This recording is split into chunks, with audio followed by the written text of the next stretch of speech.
Vous retrouvez maintenant La Foi prise au mot, votre émission de formation chrétienne présentée par Régis Burnet. Aujourd'hui, dans le cadre de la rediffusion d'une série de l'Avent, on parlera du Fils de Dieu, avec frère Olivier Thomas Vénard de l'école biblique de Jérusalem et père Guillaume de Mentières, curé de Saint-Jean-Baptiste de La Salle à Paris. Bonjour et merci de nous retrouver pour La Foi prise au mot, votre rendez-vous de formation chrétienne. Pour l'Avent, La Foi prise au mot vous propose une série sur Jésus-Christ, organisée selon la première proclamation de foi des chrétiens, que l'on appelle le kérygme, Jésus-Christ, Fils de Dieu, Sauveur, dont les initiales grecques forment le mot ictus, poisson. Dans ce troisième numéro, nous parlons de l'expression Fils de Dieu. Pourquoi a-t-on nommé Jésus Fils de Dieu? Pourquoi Dieu aurait-il un fils? Et en quoi cela change quelque chose à notre compréhension de Dieu, du Christ et de nous autres, les chrétiens? Pour répondre à ces questions, deux invités, le père Guillaume de Mentières, bonjour. Bonjour. Alors père de Mentières, vous êtes curé à Saint-Jean-Baptiste de La Salle à Paris et vous êtes également théologien et vous enseignez au Bernardin. Frère Olivier Thomas Vénard, bonjour. Vous êtes dominicain, comme l'indique votre habit, vous êtes bibliste et vous êtes membre de l'école biblique de Jérusalem. Alors, donc je l'ai dit, on va parler de Fils de Dieu et c'est un titre biblique. D'où vient ce titre de Fils de Dieu, Père Vénard? Où est-ce qu'on le trouve dans la Bible? Est-ce qu'on le trouve fréquemment dans la Bible? Alors, Fils de Dieu est un titre qui est utilisé une fois pour les anges, je crois, dans le livre de Job, et pour plusieurs catégories de personnes dans l'Ancien Testament, en particulier le Messie davidique, donc le roi oint de la dynastie de David, aura dans le fameux texte du livre de Samuel, qui est un peu la charte messianique, il sera mon fils et je serai pour lui un père, dit Dieu dans cet oracle. Donc c'est une expression que l'on trouve à plusieurs endroits dans la Bible, qui désigne des hommes dans une position, on va dire, d'intimité spéciale avec Dieu. Mais plus généralement, à l'époque du Nouveau Testament, ça fait partie d'une espèce de théologie royale commune. Même l'empereur à Rome est divus, il est divin. Et donc c'est au départ une expression qui fait partie de la culture. Et vous pensez qu'ils y croyaient? Enfin, c'est uniquement de la politique ou il y a quelque chose c'est plus que de la politique. Ouais. Les apothéoses des empereurs romains, par exemple, aboutissent bel et bien à des cultes, oui. Alors qui sont des cultes civiques, des cultes liés à une structure politique. Ce qui est intéressant, c'est de voir comment dans le Nouveau Testament, ce titre va être petit à petit vidé d'un certain nombre de connotations que Jésus n'endosse pas et garni d'un sens qui est en un sens complètement neuf. Dieu a un fils, et en un autre est préparé quand même tout au long de l'Ancien Testament à travers les usages qui en sont faits. Alors c'est ce qu'on va essayer de voir dans une première partie, là, ce changement de sens du titre de Fils de Dieu. Mais avant, j'aimerais que vous nous parliez aussi de Fils de l'homme, parce qu'on le met souvent ensemble, Fils de Dieu, Fils de l'homme. Alors quel est le bon titre pour Jésus, d'une certaine façon? Alors je crois que les historiens sont assez d'accord pour dire que Jésus lui-même, parlant de lui, de son ministère, a employé volontiers l'expression « fils de l'homme ». Encore une fois, si quelqu'un sonne à votre porte et vous dit « coucou, je suis Dieu », voire « coucou, je suis le fils de Dieu, croyez en moi », a priori, la première réaction risque d'être d'appeler un psychiatre. Et donc le pauvre bon Dieu, si je puis dire, s'il veut se manifester à nous, il faut qu'il trouve des moyens détournés et il va falloir qu'il se révèle en énigme, avec toute une pédagogie pour que petit à petit, les interlocuteurs eux-mêmes en viennent à se poser la question. C'est d'ailleurs la pédagogie de Jésus. Il s'agit de faire en sorte que ces interlocuteurs se demandent qui il est. Hein, c'est sa question. Pour vous, qui suis-je finalement ? Alors, l'avantage de l'expression « fils de l'homme » à l'époque de Jésus, c'est qu'elle a une amplitude de sens immense. Elle peut désigner simplement vous et moi, ça peut être une manière de dire on, ça peut être une manière de dire je, Bar Nacha ou Ben Adam, comme en français d'ailleurs on O-N vient de hominem, un homme. Donc fils de l'homme, ça peut être n'importe qui. Quand Jésus dit le fils de l'homme est maître même du sabbat, certains de mes amis juifs à l'université hébraïque, dans la tradition de David Flusser, interprètent ça comme l'homme est maître du sabbat, comme une sorte d'enseignement universel. Donc vous voyez, ça a un niveau de sens où finalement on peut tout réduire comme si Jésus disait « je ». Mais, et ça c'est le sens le plus haut, il y a aussi dans la culture juive de son époque, et celle qui est la plus vive, la littérature un peu apocalyptique, celle qui s'intéresse à la fin des temps, une mystérieuse figure dans la prophétie de Daniel qui est le Fils de l'homme. Et alors une figure étonnante puisqu'elle s'approche du trône divin. Après une sorte de destin de souffrance, elle vit une sorte d'apothéose. Et elle semble partager des prérogatives presque divines. Et ce mystérieux Fils de l'homme, alors là, c'est pas vous et moi, c'est une figure transcendante.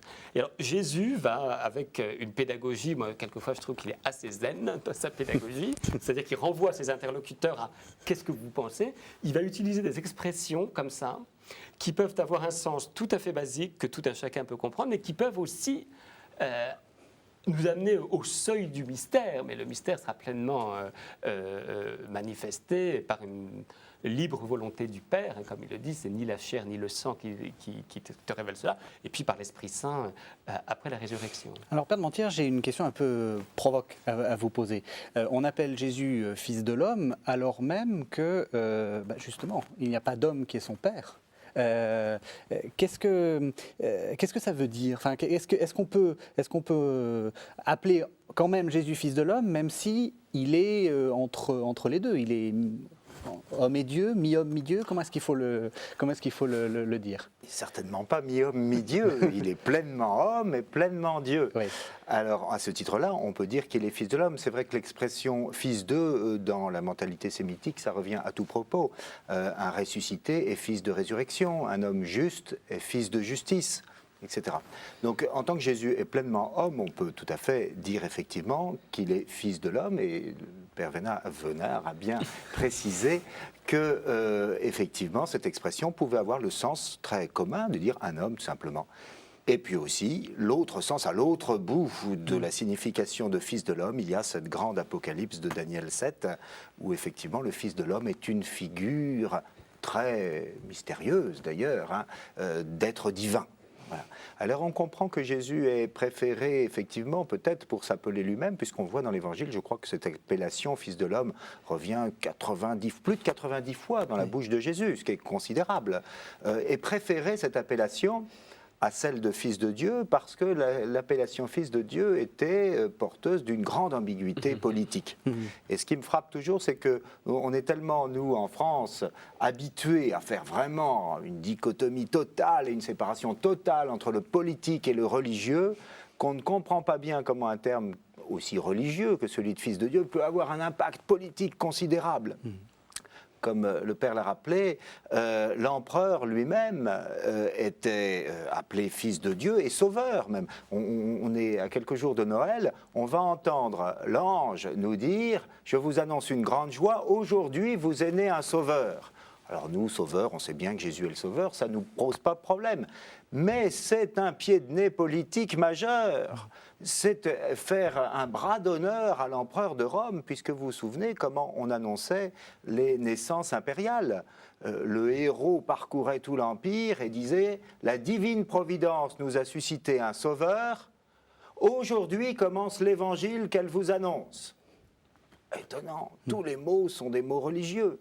Et donc, quand saint Luc écrit ses récits de l'enfance et de la nativité, il emploie un mot sauveur qui est vraiment un pied de nez à l'empereur, le vrai empereur du monde. Ça n'est pas ce roitelet grotesque et ce bouffon de Rome, c'est ce petit enfant de la crèche. Alors, pourquoi est-ce que justement les chrétiens passent de ce titre un peu politique qui a peut-être un sens, qui n'avait pas forcément un sens concret, au sens très concret de fils de Dieu, c'est le vrai fils de Dieu. Et j'aimerais qu'on voit par exemple l'évangile de Marc. On voit bien que dans l'évangile de Marc, ce titre-là, qui est en surplomb dans l'évangile, puisque le premier verset dit « Évangile de Jésus-Christ, fils de Dieu », est comme refusé. Enfin, on sent que... Est-ce que les chrétiens étaient comment dire, réticents au début. Je crois qu'il faut quand même replacer dans le cadre général de la foi en la divinité de Jésus. Bon. Depuis quelques années, il y a une nouvelle école au cours de Larry Hurtado, Richard Bauckham et des exégètes et des théologiens qui connaissent bien la toute première littérature chrétienne, qui insistent sur le fait qu'une christologie haute, c'est-à-dire une adoration de Jésus pratique, est très ancienne. Il n'a pas fallu des siècles et des siècles. Très tôt. Ça va contre ce que disaient certains de vos collègues de l'école biblique. Oui, parce que l'exégèse a des moments. Mais enfin, aujourd'hui, tout le monde... Et les progrès qui sont faits, c'est que nous connaissons de mieux en mieux la diversité des judaïsmes de l'époque de Jésus.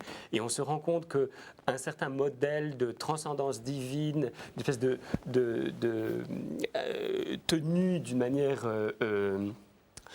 un peu univoque et un peu rude, n'existait pas à l'époque, et qu'il y avait des spéculations juives, proprement juives, sur l'unipluralité de Dieu, sur le rapport de Dieu à sa création, etc. Et ce qui s'est passé dans le cas de Jésus, c'est qu'on voit le même Saint Paul, par exemple, donc le premier écrivain, on va dire, chrétien, le premier théologien, et juif très bien formé, le même est capable de pourfendre l'idolâtrie, à la manière des prophètes, ceux qui vénèrent des créatures comme des dieux, et le même est dans la même lettre, est capable d'inclure Jésus-Christ dans son adoration, dans l'adoration due au seul Dieu du Shema Israël.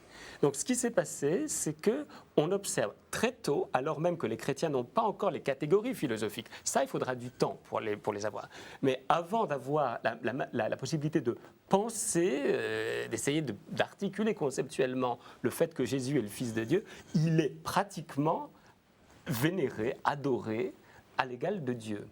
Alors, on en a d'autres traces. Par exemple, une chose très peu connue, c'est le phénomène des nomina sacra dans les tout premiers manuscrits chrétiens. Qu'est-ce qui différencie un manuscrit biblique chrétien d'un manuscrit biblique juif? C'est que dans les manuscrits chrétiens, les noms, les mots liés à Jésus, Sauveur, croix, crucifié, pasteur, par exemple, sont traités d'une manière différente que le reste du texte.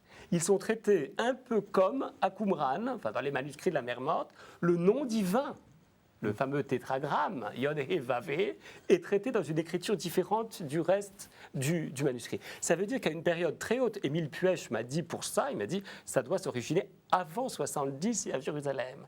À une période très haute, les chrétiens considèrent Jésus comme Dieu, ce qui est inouï. Et ça ne peut pas être le passage d'un homme tout d'un coup, on va décider, cet homme, c'était peut-être bien Dieu.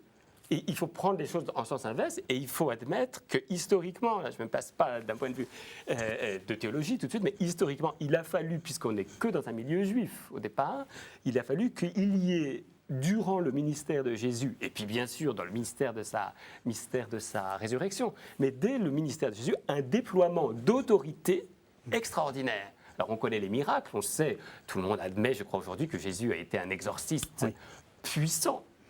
Et précisément, là aussi dans le cas de l'exorcisme, chose étonnante, des millénaires avant, en remontant à Babylone, et des millénaires après, dans la certaine tradition juive d'aujourd'hui, les formules d'exorcisme n'ont pas bougé dans la religion sémitique. C'est toujours « Bismillah ». Beshem Adonai, au nom du grand Dieu. La seule branche des religions sémitiques où on a changé la formule d'exorcisme, c'est le christianisme, où à la place du nom divin, on met Jésus, au nom de Jésus. Et là aussi, si on réfléchit historiquement, ce n'est pas des simples hommes qui ont pu décider ça. Et qu'est-ce qu'on voit dans les évangiles, et qui est bien attesté dans tous les évangiles, c'est qu'il semble bien que Jésus ait fait des exorcismes en son propre nom, qui ont scandalisé. Donc dans un premier temps, il y a eu une espèce de déploiement, je veux dire, sa divinité s'est déployée dans les fonctions qu'il a occupées dans une certaine société. Alors du coup, cette expression « fils de Dieu » que certains employaient à mauvais escient, en s'imaginant qu'il était le Messie royal davidique, justement, qui allait bouter les Romains hors de Palestine. Les apôtres, le jour de l'Ascension, sont encore en train de dire « est-ce que c'est maintenant que tu vas restaurer la royauté en Israël ?» Mais du coup, en y réfléchissant bien, on se dit « mais il est peut-être bien fils de Dieu en un sens autrement plus profond que ce que la tradition biblique et politico-religieuse dont on héritait était. Vous voyez un peu, il me semble que c'est un mouvement comme ça qui s'est opéré. Vous êtes sur KTO Radio et vous écoutez La Foi prise au mot, votre émission de formation chrétienne. Aujourd'hui, nous parlons du Fils de Dieu avec ses invités. C'est une bonne nouvelle pour un théologien, ça, parce qu'on a souvent fait une sorte de divorce entre la Bible qui dirait des choses un peu gênantes, et puis là, divine surprise. Oui, bien sûr, mais enfin, les théologiens ne sont pas, je dirais, ne se mettent pas à la solde des dernières hypothèses exégétiques, heureusement. Oui. C'est le travail des exégètes qui est très utile, mais les théologiens savent prendre un peu de recul et puis savoir faire le départ entre ce qui est hypothèse historique, exégétique, et puis la science théologique à proprement dite, qui a pour âme, comme nous le savons, la Sainte Écriture elle-même. Alors, je crois que j'ai entendu souvent le Père Puech dire ce que vous avez dit, et c'est très impressionnant. Donc, le Père Puech travaille à l'école biblique de Jérusalem. Effectivement, le grand spécialiste de manuscrit La Mer Morte, de leur déchiffrement. Ouais. Et ce qu'il dit sur l'exorcisme, que vous venez de rappeler très bien, est très impressionnant, effectivement. Et c'est vrai que nous, on est heureux quand on entend un spécialiste aussi éminent, aussi reconnu que le Père Puech, dire des choses comme ça avec tout l'arrière-fond culturel qu'il peut avoir amassé durant ses années d'études dans tout le Moyen-Orient. Mais ce qui est très intéressant, c'est par exemple de voir que, bien sûr, tout l'Orient participe un peu, et il faudrait interroger les différentes cultures. Moi, je pensais aussi à l'Égypte. Là encore, au moment de Noël, on va entendre « Un enfant nous est né, un fils nous a été donné ». On proclame son nom, conseiller merveilleux, Dieu fort, Père à jamais, Prince de la paix. Alors, là encore, c'est politique. C'est exactement comme ça que les pharaons se donnaient une titulature double. Donc on retrouve des choses. C'est très étonnant de dire d'un petit enfant qu'il est Père à jamais, qu'il est Dieu fort, qu'il est... Voilà, bon. On remonte là avec des considérations politiques liées à l'Égypte.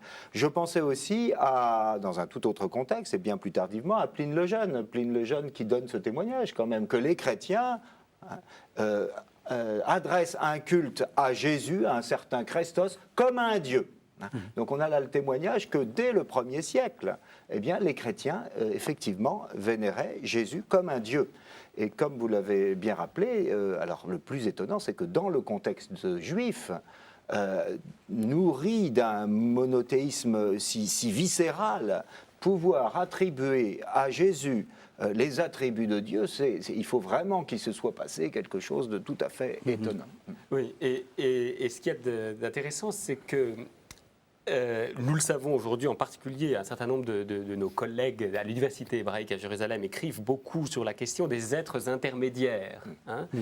Nous savons, c'est les anges, donc les super-anges, en quelque sorte. Les super-anges, ou même, d'après Daniel Boyarin, qui est aujourd'hui l'un des grands noms, et très discuté, bien sûr, mais d'après lui, il y a même une théologie juive du logos. Donc la parole de Dieu, du Verbe de Dieu. Ce dont il est question dans le prologue de Jean, pour lui, jusque vers le verset 14, on est dans quelque chose de totalement juif et compréhensible dans les coordonnées juives. Donc il y a eu toute une pensée sur des êtres intermédiaires qui sont presque divins, mais jamais aucun des textes juifs de l'époque qui scrutent ces choses-là, jamais il ne propose qu'on rende un culte à cette entité, parce qu'il n'y a qu'un seul Dieu. Et ce qui s'est passé dans le cas de Jésus, c'est qu'il y a d'abord une praxis d'adoration, et ensuite une orthodoxie, une manière de penser cette pratique. Mais on commence avec cette espèce de paradoxe. L'ortholatrie avant le... On va en le voir tout de suite, puisqu'on va écouter le premier texte qui est issu de l'évangile selon Jean et qui essaie de penser le rapport du Père et du Fils. Si vous me connaissiez, vous connaîtriez aussi mon Père.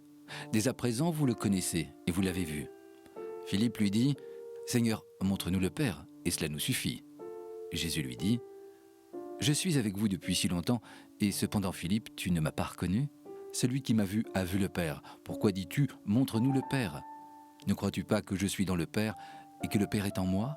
Les paroles que je vous dis, Je ne les dis pas de moi-même. Au contraire, c'est le Père qui, demeurant en moi, accomplit ses propres œuvres. Croyez-moi, je suis dans le Père, et le Père est en moi. Et si vous ne croyez pas ma parole, croyez du moins à cause de ses œuvres. En vérité, je vous le dis, celui qui croit en moi fera lui aussi les œuvres que je fais. Il en fera même de plus grandes, parce que je vais au Père. Tout ce que vous demanderez en mon nom, je le ferai, de sorte que le Père soit glorifié dans le Fils.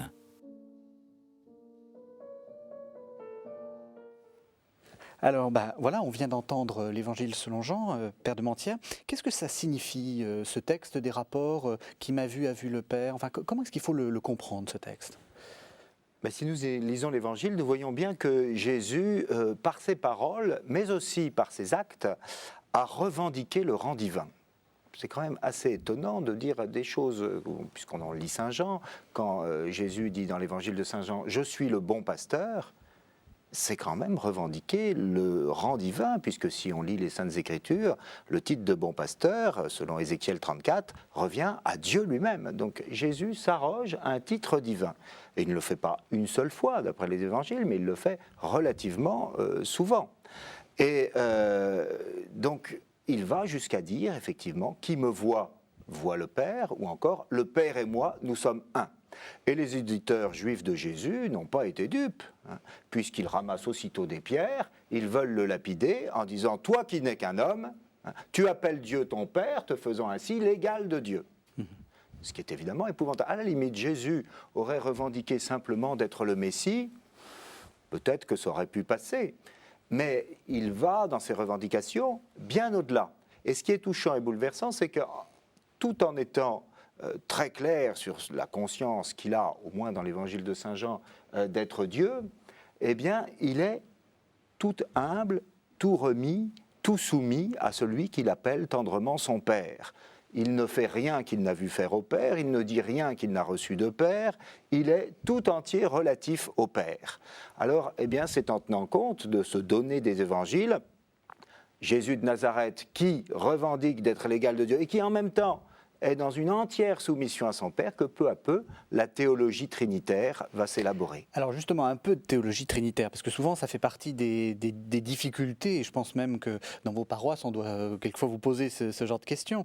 Comment est-ce qu'il faut comprendre « Qui m'a vu a vu le Père » Est-ce qu'il faut le comprendre de manière très concrète, c'est-à-dire que Jésus représente le Père sur terre? Enfin, c'est quoi le sens de cette vision de Jésus? Vous savez que dans le prologue de Saint Jean, il y a cette phrase qui est quand même magnifique, « Dieu, personne ne l'a jamais vu ». Ça, au moins, beaucoup de gens seront d'accord. Oui. Mais la phrase continue. « Dieu, personne ne l'a jamais vu, mais le Fils unique, lui, s'est fait... » Je crois que dans le texte grec, on dit l'exégète du Père, ou quelque chose comme ça, en forçant un peu la traduction. En tout cas, c'est lui qui nous l'a fait connaître. Il nous l'a fait connaître, il nous conduit vers lui. On pourrait même, il nous conduit vers lui. Donc voilà. Alors, Dieu, personne ne l'a jamais vu. Ce que nous savons de Dieu, nous l'avons reçu par révélation. Et on parlait tout à l'heure des anges qui sont appelés fils de Dieu dans l'Ancien Testament. Effectivement, vous savez qu'il y a un texte très intéressant, c'est le début de l'Épître aux Hébreux. Effectivement, comment faire pour parler de cet être qui est en même temps, je parle de Jésus, qui est en même temps un homme manifestement, mais qui en même temps est de rang divin. On n'a pas de vocabulaire disponible dans les premiers temps du christianisme, hormis celui de l'angélologie. C'est le vocabulaire le plus apte à rendre compte d'êtres mystérieux qui viennent de Dieu. Et alors on a, dans les premiers temps, dans une christologie très primitive, employé les catégories de l'angélologie pour parler du Christ. Mais l'Épître aux Hébreux, déjà, met les choses au point. Auquel des anges a-t-il été dit « Tu es mon fils, moi aujourd'hui je t'ai engendré » À personne. Il y a une différence, un abîme métaphysique entre les anges, qui sont des créatures, et puis le Fils unique de Dieu, qui lui est Dieu. Justement, ce passage donc on trouve ça dans les synoptiques et aussi chez Jean. Aujourd'hui, je t'ai engendré. Comment est-ce qu'il faut le comprendre? Quel est le sens à donner à cet engendrement? Alors, je crois que, encore une fois, du fait du déploiement d'autorité de Jésus durant son ministère, dans sa résurrection, qui est décrite d'ailleurs d'une manière très subtile, malheureusement souvent pas rendue dans les traductions, mais qui est décrite comme une naissance Comme il se ressuscite, mais c'est aussi dans la proclamation le Père qui le ressuscite.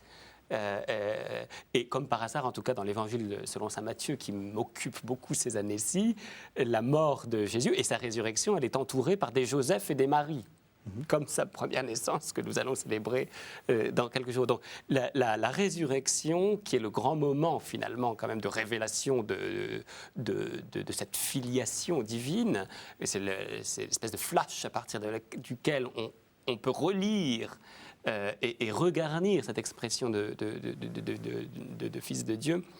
Je crois qu'il ne faut pas oublier ce moment qui est très important. Et tout ce que Jésus dit dans Saint Jean, on est avec Saint Jean dans un texte très très abouti quand même de la fin du 1er siècle. Donc je ne sais pas si on peut attribuer directement toutes les paroles qui sont mises dans la bouche de Jésus dans Saint Jean au Jésus du ministère de Jésus, mais et c'est encore quelque chose qui est très travaillé aujourd'hui, on trouve que le Jésus des synoptiques, finalement, ne parle pas d'une manière si différente que cela de Jean. Par exemple, un très beau livre sorti il y a 3 ans étudie les expressions « je suis venu pour » qui interviennent une 20aine de fois dans les synoptiques. Je suis venu pour, mais il est venu d'où ? D'où est-il venu ? Alors pendant longtemps, on a voulu absolument différencier ce « je suis venu pour » de l'idée d'une préexistence. Il est venu d'où ? Et ce livre de Gathercole, dont j'ai eu assez récemment connaissance, montre au bout de centaines de pages qu'il y a quelque chose comme une christologie de la préexistence. Donc Jésus, avant d'être homme, de quelque manière existait déjà dans les synoptiques. On a l'impression que Jean regarde les synoptiques au microscope et en quelque sorte désenveloppe un certain nombre de choses qui sont là. On pourrait ajouter le grand moment théophanique au début de l'Ancien Testament, le moment où Dieu, d'une certaine manière, se donne non seulement à entendre, mais il se donne aussi à voir. Le buisson ardent à Moïse. Donc Moïse voit quelque chose d'étonnant, il brûle sans brûler, et il entend, il demande « mais qui es-tu » Il demande le nom. Et le nom est très bizarre, c'est une tautologie. Je suis qui je suis. D'accord ? Je crois que dans le Nouveau Testament, Jésus nous fait voyager à l'intérieur de ce cercle. Je suis qui je suis. Et dans Saint Jean, très souvent, au bout d'un dialogue quelquefois un peu dur avec ses interlocuteurs, il n'a plus qu'une chose à dire, c'est « mais si vous ne croyez pas que je suis », comme s'il venait pour, en quelque sorte, nous faire voyager à l'intérieur, et toujours à l'intérieur, parce qu'il est identiquement celui qui parlait à Moïse, c'est le même qui se manifeste au milieu de son peuple comme Jésus. Et là encore, pour les Juifs qui croyaient pendant des siècles que la présence de Dieu, le nom divin, habitait dans un coffre en bois. Un coffre en bois doré, certes, mais quand même l'arche d'alliance. Oui. Pour les Juifs qui, même lorsque l'arche n'était plus là, pensaient que dans le Saint des Saints, donc dans un lieu, un bâtiment, une maison, le nom résidait au moins de temps en temps. C'est assez amusant. Dans Flavius Joseph, on a l'impression que ça clignotait. C'est par intermittence. Dans Flavius Joseph, on a l'impression que Dieu était là, Dieu n'était pas là. Il y avait des signes. Il y avait des signes visuels, pratiquement, des moments où Dieu assistait aux liturgies données. Mais enfin, il y avait dans le peuple cette idée que Dieu pouvait résider, j'allais dire, physiquement quelque part. Et tout d'un coup, en Christ, on s'aperçoit qu'il choisit sa plus belle créature, en plus celle dont la Genèse nous dit qu'elle est faite à son image et à sa ressemblance, pour venir résider au milieu des siens. Alors, le fait qu'on en appelle un le Père et l'autre le Fils, est-ce que ça veut dire qu'il y a quand même une différence ? Parce que très souvent, on se dit, le Fils, il est tout gentil, et le Père, c'est celui qui va juger en haut de son trône de nuages. Est-ce qu'il faut faire une différence ? Alors, je crois qu'il y a une vraie différence entre les personnes divines. Ouais. Les personnes divines sont distinctes, mais c'est un seul et même Dieu. Alors évidemment, ce qui est compliqué, c'est que quand on parle de Père et de Fils, chez nous, c'est bien 2 personnes différentes, le Père et le Fils, et qu'il y a même une différence temporelle, c'est qu'en principe, le Père est avant le Fils. Eh bien, il n'en est pas de même, évidemment, quand on parle des personnes divines. Et c'est un des grands mystères, c'est la coéternité du Père et du Fils. Il est bien vrai que c'est le Père qui engendre le Fils, et non l'inverse, évidemment. Et pourtant, Il n'y a jamais eu le Fils sans le Père. Alors il faut un peu d'esprit métaphysique pour le comprendre. Et j'aime beaucoup la petite image que donne saint Augustin, qui parle en gros du nénuphar sur le lac. Vous prenez un lac, un nénuphar, imaginez un tableau de Monet, eh bien vous avez, dès que vous avez le nénuphar sur le lac, vous avez son image qui se reflète dans le lac. Il est impensable d'avoir le nénuphar sans son image sur le lac. Pourtant, c'est bien le nénuphar qui engendre son image. Personne ne dira que c'est l'image qui engendre le nénuphar. Mais pourtant, il y a absolue contemporanéité du nénuphar et de son image sur le lac. Ou encore, prenez l'expression « lumière naît de la lumière ». Dès qu'il y a de la lumière, il y a un éclat. C'est bien l'éclat qui naît de la lumière et non pas la lumière qui naît de l'éclat. Et pourtant, dès qu'il y a de la lumière, il y a de l'éclat. Donc on peut comprendre à la fois que c'est bien le Fils qui vient du Père et non pas l'inverse, et que néanmoins, jamais il n'y a eu le Père sans le Fils. Ils sont absolument coéternels et consubstantiels.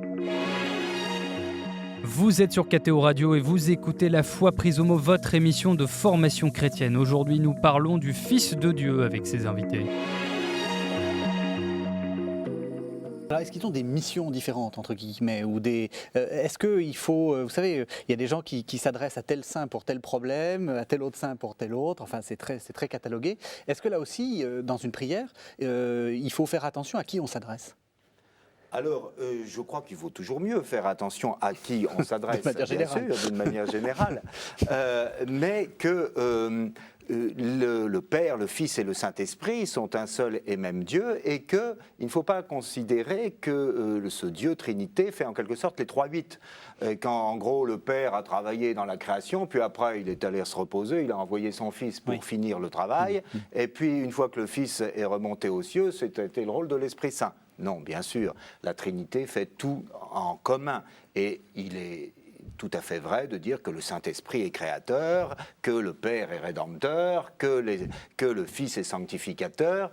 Néanmoins, comme il faut bien parler, et parler de la manière même dont parle la Révélation, il est vrai qu'on fait ce qu'on appelle des appropriations en théologie. C'est-à-dire qu'on approprie plutôt l'œuvre de création au Père, plutôt l'œuvre de rédemption au Fils, et plutôt l'œuvre de sanctification à l'Esprit. Mais il ne faut pas être dupe, ce sont des appropriations. En revanche, ce qui est vrai, c'est qu'on ne peut pas dire, par exemple, que le Père se soit incarné. C'est bien la deuxième personne de la Trinité, le Fils, qui s'est incarné. Même si l'auteur de l'incarnation, c'est le Père, le Fils et le Saint-Esprit, la personne incarnée, c'est celle du Verbe, c'est celle du Fils. Voilà. C'est des subtilités théologiques, mais qui sont quand même très importantes, sans quoi on dit très vite n'importe quoi. Et peut-être faut-il bien souligner le principe que tout ce que Dieu fait en dehors de lui-même est toujours l'œuvre de Dieu tout entier, et unique dans son essence absolument simple, de Père, de Fils et de Saint-Esprit. Et en ce qui concerne le Christ, puisque c'est lui qui nous occupe, le Fils de Dieu, il faut bien penser le moment du salut, et particulièrement la passion, les souffrances, la croix que Jésus vient subir, aussi comme une œuvre des trois. C'est pas le Père qui envoie le Fils se débrouiller avec le péché des hommes. Et quelquefois, ceci a été un peu caricaturé. On a eu l'impression qu'en effet, le Père attendait quelque part que le Fils travaille. Il y a d'horribles magnifiques stylistiquement, mais horribles théologiquement, prédications où on appelle le Père à déchaîner toute sa colère sur le Fils comme s'il s'agissait d'une œuvre différente. Il faut penser à Abraham et Isaac, puisque finalement le nom que Dieu donne à son fils Jésus, c'est « Tu es mon fils bien-aimé, en toi j'ai mis tout mon amour », comme on l'entend au baptême et à la transfiguration. Et ce nom de fils bien-aimé fait référence de manière évidente à Abraham et Isaac. Et dans la tradition juive, on insiste beaucoup pour dire que quand ils montaient sur le mont Moria, Abraham et Isaac étaient un seul cœur et une seule âme. C'est-à-dire que Isaac consentait à son propre sacrifice. Et que, bien sûr, les deux avaient le cœur déchiré.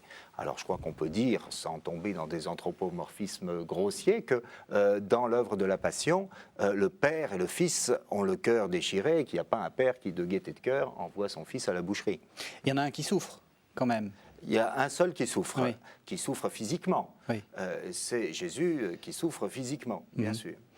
ne faut pas tomber dans une hérésie qui a été dans l'histoire de l'Église, qu'on appelle le patripassianisme, où effectivement on était jusqu'à dire que le Père souffrait. Alors, j'ai une question très naïve, mais qu'on entend très souvent. Pourquoi c'est si compliqué ? Ces histoires Parce que là, on sent que vous êtes en train de nous dire il faut dire ça, mais en fait, il ne faut pas le dire, et en même temps, on le dit. Pourquoi on n'a pas statué de manière simple là-dessus ? Alors, je crois que j'ai envie de botter en touche, un peu comme saint Augustin. Si tu comprends, ce n'est pas Dieu. Voilà. Et souvent, saint Augustin fait des fins de non-recevoir parce que vous savez qu'il avait maille à partir avec des auditeurs qui n'étaient pas si simples que ça, puis qui récriminaient, qui n'étaient pas d'accord, qui ne comprenaient pas. Alors il les renvoyait en disant « Allez consulter l'amour et vous comprendrez ». Alors de temps en temps, on a envie de faire ça aussi et de simplifier en partant de choses tout à fait basiques avec lesquelles, je pense, nous serons tous d'accord. Dieu est amour et cet amour, ça c'est une phrase de Saint Jean, Dieu est amour, et cet amour suppose d'une certaine manière une dualité de personnes. Hein, et cette dualité de personnes, du Père et du Fils, eh bien, est unie par un amour si fort et si infini qu'il est lui-même une troisième personne. Alors là, on rentre dans la théologie trinitaire, qui n'est pas très facile, mais qui est tout à fait essentielle, parce qu'il est très important, mais c'est presque une autre émission, de considérer que si effectivement il y a de la différence en Dieu, ou de l'altérité en Dieu, eh bien, l'altérité que nous connaissons ici-bas n'est pas forcément de l'ordre d'une déchéance ou d'un péché, mais peut-être que c'est précisément par nos différences, par notre altérité, que nous sommes image de Dieu. Et puis pour cet aspect sophistiqué, compliqué, parfois énigmatique, justement, Dieu n'est pas autre à la manière dont les choses d'ici-bas sont autres. Ce fauteuil est autre que celui-là. Donc Dieu n'est pas transcendant simplement parce qu'il est le tout autre. Quelquefois, on dit ça et on s'imagine que ça y est, c'est réglé. Il est le tout autre. Eh bien, ça, c'est vrai peut-être d'une image très naturelle de Dieu, très païenne peut-être de Dieu. Mais le Dieu vivant se manifeste comme au-delà du même et de l'autre. D'une certaine manière, il est tellement autre qu'il peut être le même. Enfin, c'est ce qui se manifeste dans l'incarnation. Et en fait, cette complexité correspond tout simplement, si on y songe bien, à notre propre expérience de vie avec Dieu. Si vous et moi, nous essayons de prier, c'est quand même compliqué la prière, parce que si simplement Dieu était autre, ce serait facile, c'est un autre, je m'adresse à un autre. Mais en fait, il est toujours déjà quelque part en moi. C'est saint Augustin, il est plus intime à moi-même que moi-même. Et quand je dis Dieu, il s'agit des trois personnes. Jésus lui-même n'est jamais purement et simplement mon interlocuteur. Il se précède en moi. Et en fait, je pense que c'est un motif de grande consolation pour tous ceux d'entre nous qui essayons de prier et qui avons grand peine à nous adresser à Dieu. Mais le temps que nous essayons de passer, et c'est pour ça que les plus grands mystiques, en particulier au XXe siècle, ont tellement aimé la Trinité, c'était que il y a une espèce de repos en Dieu où le simple fait de me mettre à essayer, j'entre en fait dans une vie, alors que les théologiens, en particulier Thomas d'Aquin, décrivent avec une espèce de profondeur conceptuelle et extraordinaire. Mais tout ça va être quand même de l'ordre de l'image. Et ce qui est important, je crois, en effet, c'est quand même une sorte de phénoménologie de l'amour qui ne va pas sans connaissance. Hein? Alors, on est en train donc de suivre cette thématique de Fils de Dieu, et puis on rencontre aussi en particulier chez Paul l'idée que du Fils de Dieu, on peut passer aux enfants de Dieu, c'est-à-dire aux hommes, et je vous propose d'écouter l'Épître aux Galates. Telle est donc ma pensée. Aussi longtemps que l'héritier est un enfant, il ne diffère en rien d'un esclave, lui qui est maître de tout.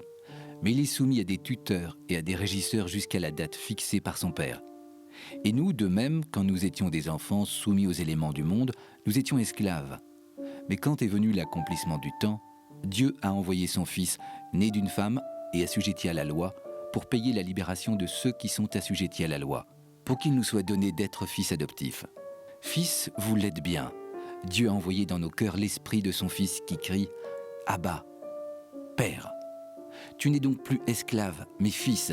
Et comme fils, tu es aussi héritier. C'est l'œuvre de Dieu.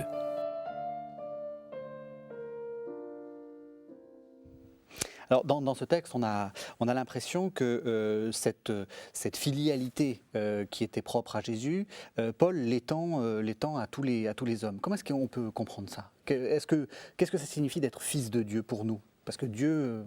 Eh bien, écoutez, c'est extraordinaire parce que c'est la bonne nouvelle du christianisme, vraiment. Jésus est le Fils unique de Dieu, d'accord? Dieu n'a qu'un seul Fils. Mais voilà qu'il nous fait participer à cette filiation unique. De sorte que cette prière ineffable qu'il faisait au jardin de son agonie en disant « Abba, Père !»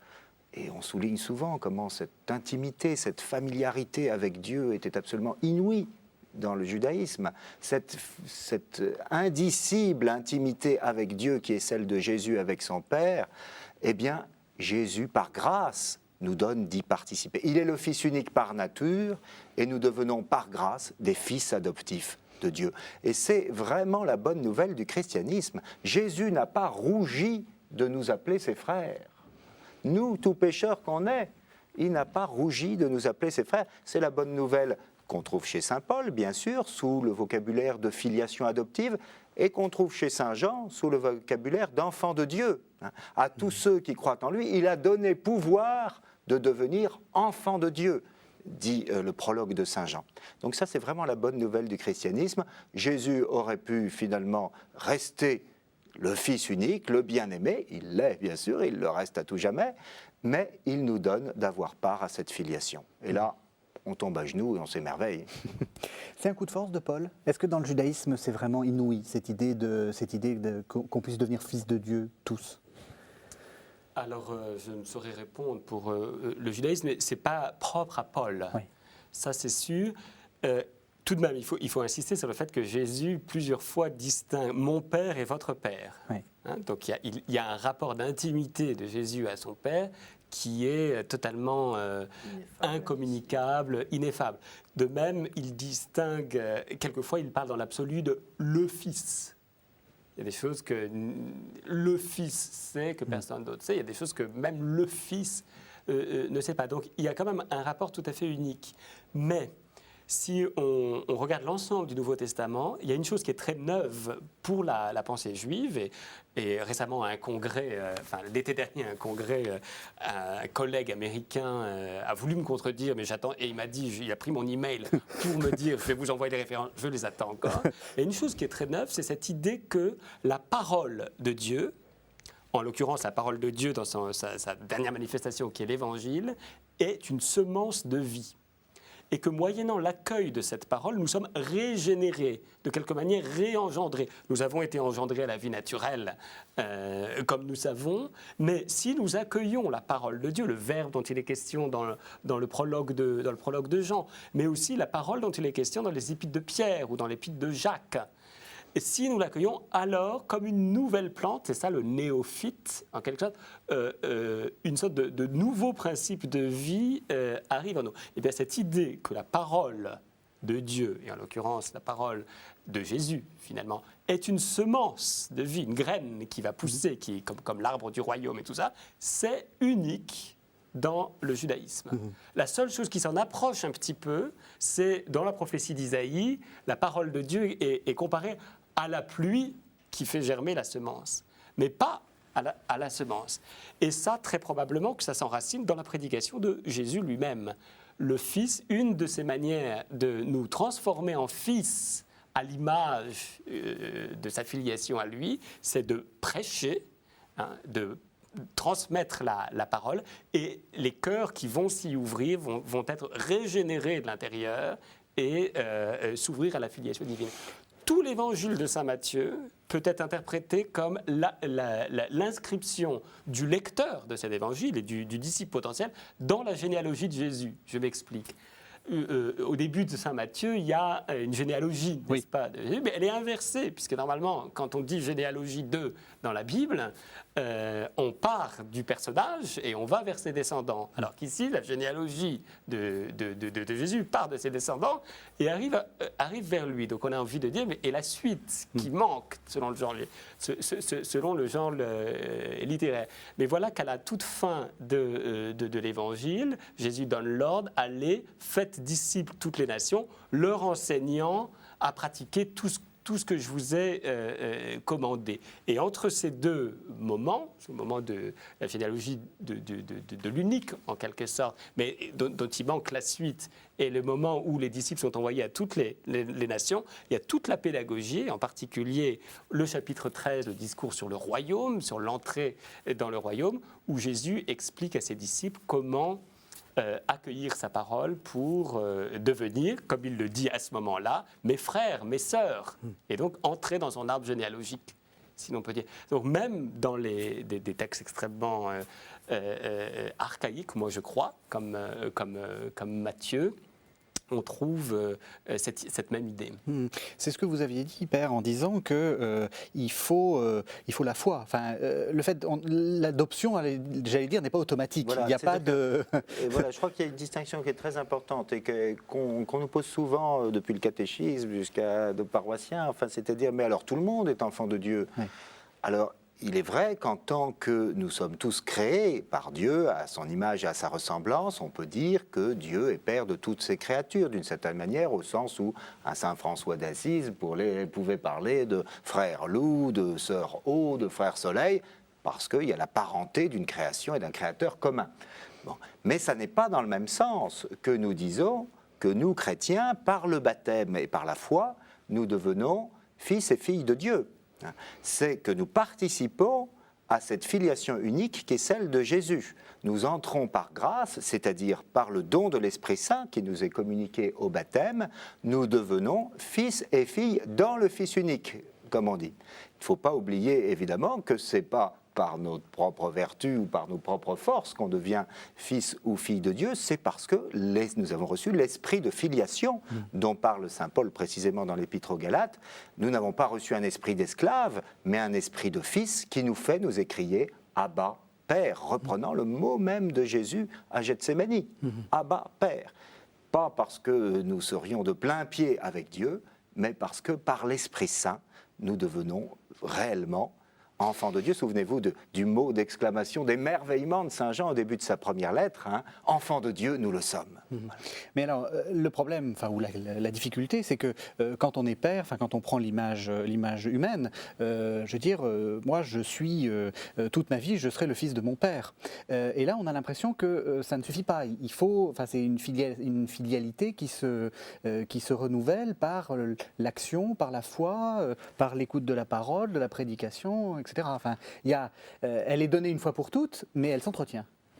Moi, je crois qu'on est enfant de Dieu une fois pour toutes. Les dons de Dieu sont sans repentance et quand on a reçu l'Esprit Saint au baptême, on est enfant de Dieu. C'est d'ailleurs une des choses que je dis souvent au baptême des petits-enfants. On ne sait pas très bien ce que ce petit bout de chou, ce petit nouveau-né va devenir plus tard. Peut-être qu'il sera un parfait mécréant. C'est bien possible. Peut-être qu'il enverra joyeusement balader toute l'éducation chrétienne qu'il aura reçue. Ça arrive, hélas, nous le savons. Mais il restera enfant de Dieu parce qu'il aura été baptisé. Aussi sûr qu'il est l'enfant de ses parents. Oui, je voudrais ajouter une petite anecdote. Il y a des années, j'ai entendu le très vieux Moshe Greenberg, qui avait enseigné la Bible à l'université hébraïque toute sa vie, faire une conférence dans une yeshiva à Jérusalem sur le texte de la création, la Genèse. Et avec une espèce d'admiration et comme une énorme découverte, il nous présentait le fait que toutes les créatures sont créées selon leur espèce, les unes après les autres, selon leur espèce. Et il dit, et quand on arrive à l'homme, à la place de selon leur espèce, Dieu, le Créateur, dit à notre image et à notre ressemblance. Et plus tard, quand Adam va engendrer Seth, il engendra un fils à son image et à sa ressemblance. Et ce vieux savant juif, j'avais l'impression de voir un père de l'Église qui redécouvrait, il était en train de découvrir qu'il y a quelque chose comme une filiation divine liée à la nature humaine. Alors, j'ai l'impression que ce que le Dieu vient faire lorsqu'il s'incarne en son Fils, en Christ, c'est redéployer tout cela, le confirmer et lui donner une signification et un contenu d'expérience auquel on n'aurait jamais pu songer. Ben merci à tous les deux, c'était absolument passionnant. Alors j'aimerais que vous nous parliez de vos derniers livres. Je vais commencer par vous, Père de Mentières. Vous venez de faire paraître aux éditions Salvator 10 raisons de croire. Alors c'est quoi les 10 raisons de croire ? Alors c'est 10 parmi d'autres, il y en a beaucoup de raisons de croire, mais l'idée c'est simplement de renouer un peu avec une vieille discipline qui s'appelle l'apologétique. Oui. Je crois que c'est assez important, surtout à notre époque où la foi est contestée et remise en cause de toute manière, de montrer qu'il y a des bonnes raisons de croire, que ce n'est pas totalement absurde, ce n'est pas un saut dans l'irrationnel. Je crois que la foi, comme disait Pascal, est au-dessus de la raison, mais non pas contre. Donc il y a des motifs de crédibilité. Alors j'en ai pris 10. Allez, donnez-nous-en un. Il y a la Trinité, justement, Jésus, il y a l'Écriture, il y a les sacrements, il y a le dogme. Tout un chapitre sur le dogme, parce que dogmatique aujourd'hui, c'est péjoratif dans le français contemporain. Mais je crois le dogme est une grande chance de l'Église et des croyants qu'il faudrait peut-être un peu recouvrir. Enfin voilà, j'essaye non pas de convaincre qui que ce soit, parce que je pense que la foi est un don de Dieu et que mes petits arguments modestes ne convaincront pas un fiefé mécréant, mais en revanche, de redonner un peu d'assurance aux chrétiens en disant « Notre foi, oui, ça tient la route, ça vaut le coup ». C'est pas absurde et c'est à tout prendre, nous qui sommes les mieux placés pour entrer dans un dialogue tranquille avec ceux qui ne partagent pas notre foi, parce que nous avons cette armature des êtres vertébrés qui fait qu'ils peuvent communiquer au dehors, alors que les invertébrés, évidemment, ont une carapace. Et vous avez fait paraître il y a maintenant un an un livre qui s'appelle Pagina Sacra. De quoi s'agit-il? Pagina Sacra, donc ça veut dire page sacrée, c'est le nom qu'on donnait au Moyen-Âge à la théologie. Parce qu'il y avait cette idée que la théologie n'était qu'une expansion de la page d'écriture sainte, en quelque sorte. Donc dans ce volume, qui est le 3e volume d'une grande trilogie sur Thomas d'Aquin, j'essaie de retrouver quelque chose du secret. Comment est-ce que Thomas a pu être aussi spéculatif au point de produire 2 sommes de théologie, un commentaire des sentences et une somme de théologie, et en même temps être un bibliste dont l'importance demeure aujourd'hui, puisque vous savez que c'est quand même son enseignement qui a permis un certain nombre de discernements au cours du XXe siècle. Et alors très rapidement, parce qu'il nous reste quelques secondes, la Bible dans ses traditions, on fera une émission probablement là-dessus. Oui, je crois qu'il faudra. Absolument. Mais l'école biblique de Jérusalem est en train de faire un grand projet de traduction. Là aussi, c'est un projet, quelques secondes. Un projet énorme. Et la Bible en ses traditions, comme le nom l'indique, il s'agit non plus seulement de donner la Bible dans une version critique avec quelques notes historiques ou théologiques, mais essayer de donner la Bible telle que les siècles de tradition qui nous précèdent nous l'ont transmise. D'accord. Donc en particulier, l'histoire des lectures de la Bible environnant la Bible, si vous voulez. Et non seulement les pères de l'Église, mais aussi l'histoire de l'art. Laissez-moi etc. finir, on va être en retard. Merci beaucoup et merci à vous de nous avoir suivis.